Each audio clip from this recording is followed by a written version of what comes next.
Parashat Metzora. La paracha, elle parle de celui qui, chas v'shalom, va avoir des négaïm. Alors, il y a les négaïm à kouf, les négaïm qu'on ne va pas avoir sur la peau, les négaïm qu'on peut avoir dans les maisons, les négaïm qu'on peut avoir dans les habits. Alors, on sait, les négaïm qui arrivent sur la peau, sur l'être humain lui-même, c'est à cause du lashon hara. Le lashon hara, ça brûle. Le lashon hara, il dit David Amelech, ki chitzei gibor, shenonim, ki gachalei reitamim. Gachalei reitamim, c'est du bois qui brûle de manière extrêmement puissante. Le Midrash raconte qu'il y avait une fois, il y avait quelqu'un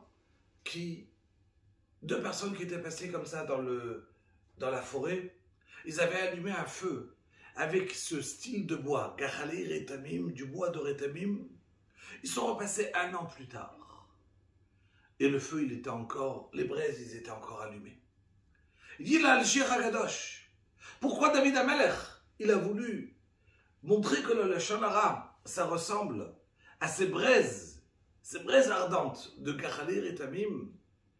Pour te dire, une personne, il croit que quand il va dire du lashon hara, ça va brûler quelques minutes et ça va s'éteindre. Pas du tout. 1 an plus tard, tu reviens. Ton lashon hara, il a continué. Et ça a été basique à celui-là, et à celui-là, et à celui-là. Le lashon hara, c'est quelque chose qui brûle. Mais voilà que le lashon hara, il va donner, on a dit, sur l'être humain lui-même. Dans les maisons, les négaïm, les plaies, ils arrivaient, quelqu'un qui est radin. Il ne veut pas donner de son argent. Il voit quelqu'un qui va être tout le temps misken et il ne fait pas attention à l'autre. Mais sur quelle avéra ça arrive? Une plaie sur les habits. Dit le kliyakar, ça arrive par la gaba, quelqu'un qui a une gasout arroir, quelqu'un qui s'élève tout le temps. Et voilà que la Torah nous dit que quelqu'un qui a des négaïm sur ses habits, on va prendre ses habits pendant un bout de temps, on va les enfermer et on va voir. Si le néga, la plaie elle est restée, il faut le brûler, on le met dans le feu. Si la plaie elle est partie, on le met dans de l'eau, au mikvé, et c'est tout. Pourquoi dans le feu et pourquoi dans l'eau? Il dit le kliyakar, c'est Mesamel. Regardez, le feu, on l'allume, et tout le temps, ça monte. La flamme, elle essaye toujours de monter.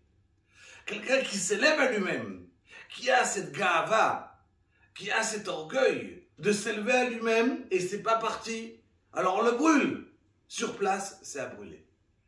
Quelqu'un qui a compris, qui doit se comporter comme de l'eau. L'eau, on sait très bien, ça descend. Toujours. L'eau, elle descend. Il y a toujours tous les naharot, regardez la mer, tout ce qui va être, chaque fois qu'on verra un nahar, on va le voir, il est en train de couler, il descend vers le bas. L'eau coule de haut en bas. On te dit, si tu as compris que tu dois te comporter par la hanava, alors déjà tu deviens un taor. Alors à Botaï, on se rappelle, le lashon hara, c'est quelque chose qui brûle. Quand ça brûle, alors il dit à Kadosh Baruch Hu à la personne, toi tu veux brûler les gens, alors moi, Kadosh Baruch Hu, à sa roche et le Gehinam, il va s'occuper de toi. Alors, faisons attention à cette ardoute dans le klal Israël. Et au contraire, on va essayer de se renforcer et d'apprendre peut-être la halachot de lashon hara si on ne le connaît pas. Et de faire attention à chacun de nous, et Bezrat Hashem, on pourra arriver dans ce mois-là de Nissan, Bisrout la ardoute dans le klal Israël. Encore une fois, Benissan nigalou, ou Benissan atidim nigael. Shabbat shalom.